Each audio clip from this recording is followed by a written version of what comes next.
This week, Fire Coalition gets aggressive in 2 regions. Fraternity pays a visit to the army of Mango. Feythabolis has some notable sovereignty changes. Ranger Regiment pop up in Venal, and we now finally approach the last stages of the long grind. Hello pod people, I am Frost, and this is your weekly EVE Online War Update. Welcome back. So as I said in the introduction, we're now approaching the last stages of the long grind. Now what I mean by the long grind is primarily the PAPI destruction of the Imperium Keepstars in Delve and Quirius.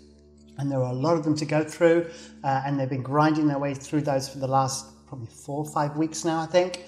But we're now getting to the point where we've got like a handful of Keepstars. So hopefully we're now going to be able to progress in the next week or two into the final stages of this war. How that plays out, we will have to see. But in the meantime, there has been other stuff going on, particularly in the areas of Immensea and Feythabolis. And we'll be looking at those. So as always, I'm going to jump up into my little box. There we go. And I'm going to grab my pen. I'm going to draw the areas that we're going to talk about. So Fountain, Delve, Quirius, Catch, Immensea, Deterid, Tenerifis. We're going to miss out Omist again. Nothing ever happens in Omist. We're actually going to include period bases this time. And then, just to change things up a little bit, I'm also going to mention Venal up the top here, surprisingly, because what I do is obviously I cover all the areas where the war is affecting events in those particular regions. So those are the regions we're going to cover. We're going to go from east to west, and then we'll cover Venal right at the very end. Okay, so let's jump into Deterid. The first thing I need to show you with Deterid is this area down here. I mentioned it last week. Basically, there's loads of TCUs here that still belong to Test, and the SIG group, if I go into TCU, there we go, put my pen back on, you can see these TCUs belong to Test, and the Goonswarm SIG group has been working their way through them. It's taken a bit of time. I don't think there's many working on this, so they're kind of slowly grinding their way through, removing all of these Test TCUs in their, in the view of like trying to get Test out of as many places as possible. All right, so that's Deterid, pretty straightforward. Change that back to iHub, otherwise I'm going to confuse myself. And then we're going to move on to Tenerifis. So with Tenerifis, there's a bunch of stuff I need to talk about. So first of all, you will notice that previously these areas around here were all Siberian Squad iHubs. Now these have all been removed. I have been told by Legion of Death that they were just basically having a cleanup. Now I thought the Patriots might have something to do with this. Apparently they don't. But the thing that's interesting is if you go to TCU ownership, you will see that Patriots still have the TCUs here. So not quite sure what's going on with that. Maybe we'll get some clarification in the next week or two as to what's going on in Tenerifis. Now, the thing that's kind of more important with Tenerifis is actually this iHub here. Now, the reinforced, I don't think it's for the iHub. Let's just double check anyway and make certain. Let's double check. Maybe it is actually reinforced. Yeah, so the iHub is being reinforced. Now, this iHub is strategically important for XIX right now because they are based up here in Deterid. And 46 DP, if they're able to maintain the strategic index for long enough, will allow them to put a jump bridge between 46 DP and DZ6. And what this will allow them to do is to then project towards Feythabolis. And we'll find out about Feythabolis in a minute because that's very relevant to what's happening with XIX. So yeah, that's pretty much it for Tenerifis. But the main thing is that it'll be interesting to know who reinforced this iHub, whether it's the actual people that XIX are engaging or whether it's something completely random. So what we'll do now is we'll leave there and we'll go into Immensea. Now, excuse me. Sorry, I had to cut there. I had a little coughing fit. Okay. So Immensea. Now the main thing that's going on with Immensea is Combat Wombat and Fire Coalition are not on good terms, to say the least. So as I understand, there was a diplomatic solution that was sought by both parties, and that diplomatic situation did not work out at all. Combat Wombat wanted to own certain territories, and Fire Coalition clearly in the end did not want this to happen.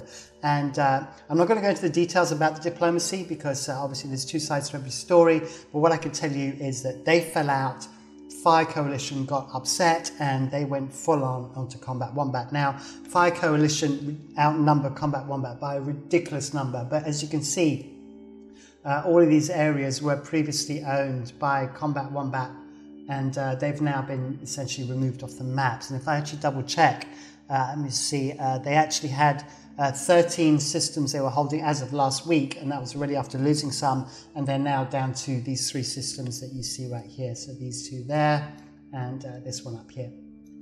So I don't know whether FI Coalition are going to keep on at this. I believe they've been killing structures as well, like Athanors and on moons and stuff like that. But yeah, FI Coalition got very upset with Combat Wombat, and Combat Wombat obviously tried to fight back, and this is the end result. Now, one of the things that happened, if you remember last week, I said Legion of Death got caught by Dreadbomb and they lost their Nightmare Fleet. Well, there's a bit of a change to that, because there was a fight that broke out in QI. Let me just check where it is, QI-S9W. I don't even know where that is on the map. I'm sure it's somewhere in here. Let's see, QI-S9W. Yeah, it is in Immensea, as I thought. There you go, right down here. Now, let me see if I can find the battle report. Here it is. So this battle broke out, but this time it was Dreadbomb that lost a whole chunk of ships. So if you remember, it was a Nightmare Fleet last time, and basically the Nightmare Fleet of Legion of Death was Bazzi's, the Nightmare Fleet of Dreadbomb was Loki's, and as a consequence of that, those Lokis were very difficult to kill, and also they had more ships. What happened this time, as I understand, is Legion of Death brought a Munin Fleet to kill an Athanor. This got dropped by Dreadbomb, and then basically FI Coalition counter-dropped.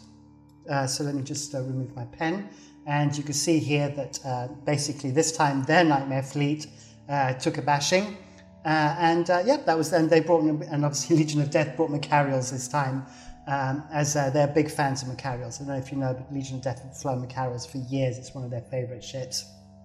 So there you go, just worth mentioning. One week, one side wins, the other side, next week the other side wins. So just interesting to bring that up there in terms of FI Coalition being a little bit more prepared this time, and being aware that Dreadbomb would probably be involved with Combat Wombat in any kind of offensive.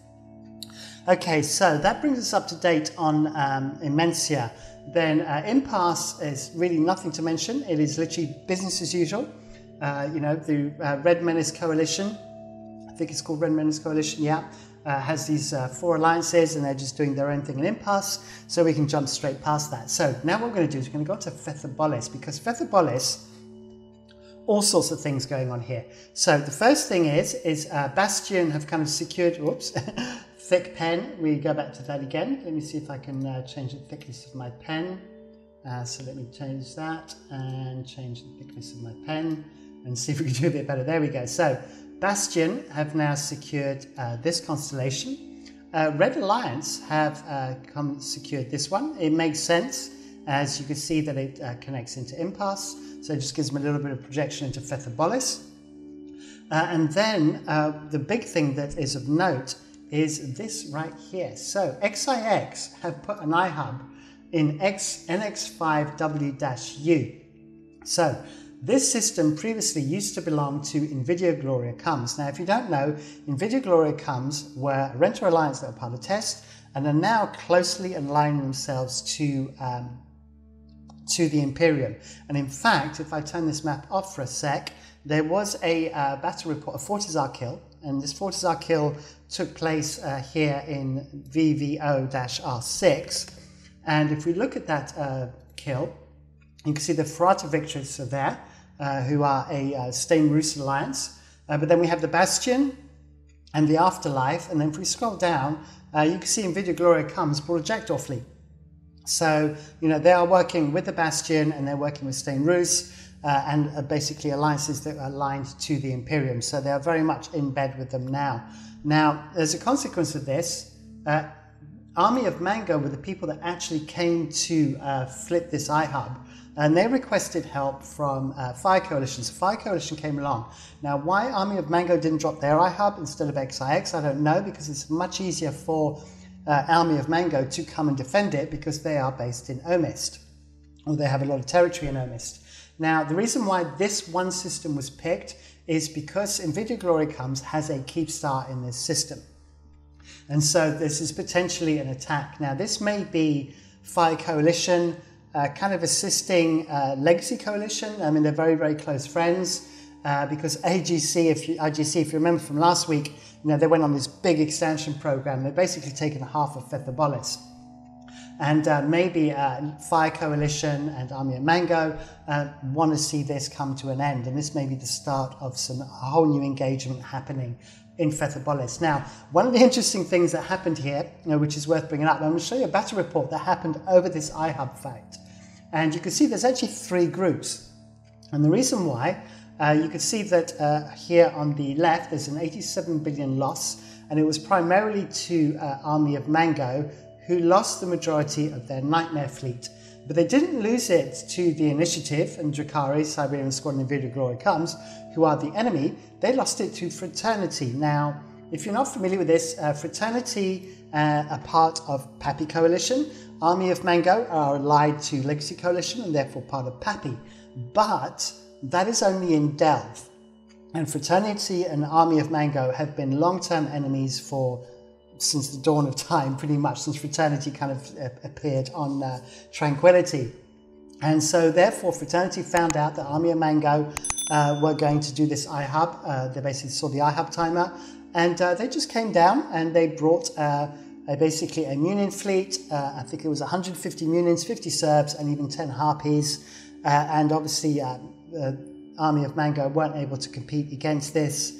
And they lost their Nightmare fleet and also their Lokis. So these were, just like the Nightmare fleet that we talked about before from Dreadbomb, these were repping Lokis, or logistics Lokis.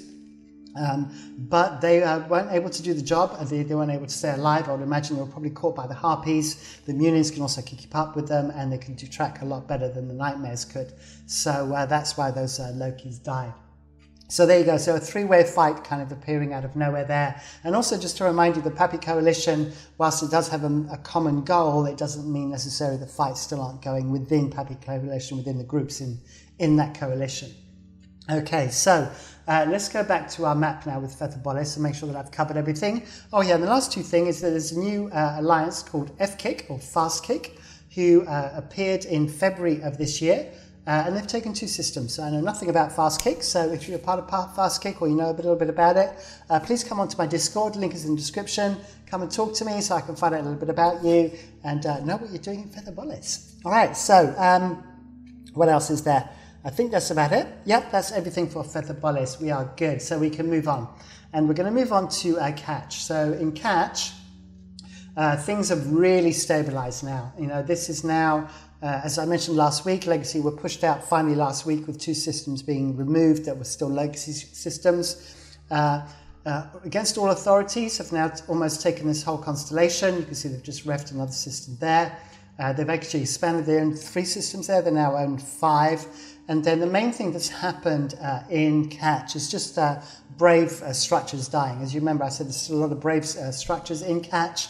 And so 3 brave Fortizars died, 2 Goon Swarm. So it looks like Goon Swarm have deployed, I think it's primarily Karma Fleet, have deployed over to Catch. I've got some players over there and are killing brave structures. There was also a faction Fortizar, a Marginist Fortizar that died to the Initiative. So the Initiative is still doing a little bit in Catch, but not very much. And I have to mention it as well because it's the Initiative of the Ship Divas. They always bring different ships normally. They're still in their Macarials. So they're still in sweatpants mode, bringing out this trusty Macarials. I need to see different ships, Initiative. You're letting me down here. So hopefully something will appear soon that will catch me by surprise. Okay, so there you go. So that was Catch. Esoteria, once again, not much to talk about in Esoteria, sorry. In Esoteria, the only thing that's really happening is Army and Mango are kind of slowly pushing their way into this area up here. Looks like they've revved 2 more systems. And last week, I did not mention, but there was a Keepstar I forgot. I was talking about all the different Keepstars. So there's actually 4 Brave Keepstars and an Army of Mango Keepstar in Esoteria. There's also a Invictus Keepstar in A1-AUH, which I missed, primarily because not all of PAPI have docking rights to that Keepstar. Then I have a PAPI tune that I use to do the scouting for all these Keepstars. Okay, so there you go. So that's pretty much it. Obviously, we've got an incursion up here as well, which is going to affect things a little bit. So I'd imagine that's also why there's a little bit of a slowdown in Esoteria. All right, let's go to our universe map. and we're going to move on. And before I move on, just going to say very quickly, if you enjoy what I do, please like, give me a thumbs up. Please subscribe. The subscriptions really, really help a lot. It really helps the channel grow. I know there's about 70% of the people that watch my videos aren't subscribed. So if you're one of those people, just hit that subscribe button. It would really help me out. And obviously, please leave me comments. I always like to read all the comments, and I try to reply to as many as possible. And mention me in your Discord and your Alliance Discord. That really helps out as well. All right, there we go. Okay, we can move on. And we're going to move on to period basis. So with period basis, the only thing I want to point out here really is that Warp's Intentions originally just had this one constellation. They're clearly getting themselves settled as they're now creeping up into this next constellation. So there you go. So Warp's Intentions making themselves quite at home in period basis now. Right, so then we can move on to Aquarius. And Aquarius, as you know, a few weeks ago, was quite a hotbed of activity. But since those last Goonswarm Keepstars died in Aquarius, it's been super quiet. And in fact, there's just been a little bit of cleanup. I think there was 3 Goonswarm Fortizars that were taken out. Just so you know, I only ever mention large and extra large structures. I don't mention anything smaller than that, otherwise I'd be here all day. And generally they don't play a major influence in the strategic side of things. Fortizars and Keepstars are kind of the main staging structures that you would use in force projection structures, and then Asbels and Satias are kind of the important industry structures in terms of keeping that kind of war machine running in terms of producing ships, etc. So there you go. So that's pretty much Aquarius, just 3 Goonswarms, Fortizars dying, and that was pretty much it from a strategic perspective. So what we can do now is we can move on to Fountain. So Fountain, on the other hand, is a very, very different scenario. So if you go to Fountain, you will see now all sorts of things are happening. So let me get my blue pen. So the first thing is that Federation Uprising are still taking more territory. So this is a good time to me to mention. I actually interviewed the Alliance leader, Silva, of Federation Uprising last week in my Alliance Spotlight. And he talked about how much they love Sov warfare. And this is clearly evident this week as they've now taken this constellation up here, whose name I've forgotten, which is Skaven. This is Skaven. And then they've also taken this one down here, so they're trying to move into the inner territory. So in case you didn't know, this is the only region in EVE that has names for the constellations. So you can see up the top left, we've got Skaven, got Mermaid, Hydra, Phoenix, Kraken, Centaur, etc. And I wish they had this in every region. It would make it much easier to remember constellation names. But anyway, just thought I'd show you that very quickly. Okay, so where was I? Federation Uprising have taken more systems and more iHubs. So they expanded to the whole of the west of Fountain and now moving into the center of Fountain. And then Celestial Empire. Now, I thought these guys had moved in from Syndicate. Apparently they haven't. I don't know where they've come from. So once again, information on that would be nice to know. But they have now crept into Sphinx. This is Sphinx here. So they've now moved into this area and taken that from Init, and I believe Ranger Regiment had 2 systems here as well. So really, the number of Imperium systems is really dropping now. The only things that we got left for the Imperium are obviously this one system from Ranger Regiment up here, and then these last few Init systems here. And that's pretty much it. And otherwise, then the Imperium would have been completely pushed out of Fountain. So interesting to see what's happening there. And then there is Forsaken Empire, and Forsaken Empire have held this constellation here for quite a while, and it looks like they've wanted to take this one here. And they seem to have an agreement with Celestial Empire, so they're kind of obviously going to have to fly through their space all the time unless they can get a jump bridge in there. So that's going to be interesting to see how that plays out, and clearly it must be on friendly terms. But like I said, I don't have any contacts in Forsaken Empire or Celestial Empire. Forsaken Empire. So if you are part of those alliances, please get in touch with me. That would be really useful. Thank you. Okay, and and then some structures died, some Imperium structures. So we had 3 Initiative Fortizars, and funnily enough, we also had down here in Y-2 Anno, we had a Prometheus Fortizar from the Initiative die, and it's really surprising because Federation Uprising have been here for quite a few weeks now. And I thought they would have got rid of that faction Fortizar earlier, but apparently it died this week, so there you go. Right, and that pretty much wraps it up for Fountain. And that just leaves us with Delve. So with Delve, right? The only things that have really happened from a SOV point of view is already replaced. Originally only had, I think, about 3 systems in here. They had three systems. They've now taken 8. So it looks like they've taken this constellation, and they may actually probably extend it into to include that area here and take these whole 2 constellations. So it looks like it's not just going to be test living in Delve, it looks like already replaced are going to move in here as well. Already replaced being originally in Catch, and already replaced being part of the Legacy Coalition, which is part of PAPI. All right, so that's all that's happening on the SOV front. Then obviously what we've had is lots of structure bashing. The long grind, as I talked about, is still going on. And what have we got? We got 3 more Keepstars, which were up here, were destroyed. 2 were Get Off My Lawn. 1 was the Bastion. Then we had a Goon Satio. We had 3 Goon Swarm Fortizars, 1 Dracus Fortizar, 1 Bastion Fortizar, 2 Goon Swarm Asbels, 2 Bastion Asbels, 1 Tactical Narcotics Team Asbel dying. So there you go. So that was pretty much all the structures that kind of got killed off in Delve. Now which leaves us now with literally just 3 Keepstars. So if I bring up Zedkilly, there you go. You can see now that the countdown, literally the only 3 we have left are these here. So, and 2 of them are already on the doom clock has already reached its 35 days and are sino-jammed, and the last one will sino-jam in just under 3 days. And if you're wondering where these systems are, we can just go back quickly to the Delve map. And so there's 2 down here, and then the last one is up here in PS-94K. Then once that's happened, then that's it. There is no more Keepstars outside of the 1DQ1-A based constellation, which, let me just clear my pen, is down here. And there are 11 Keepstars, 5 of which are in 1DQ1-A. And at some point after this, for this war to progress, then PAPI are going to have to try and advance into this constellation.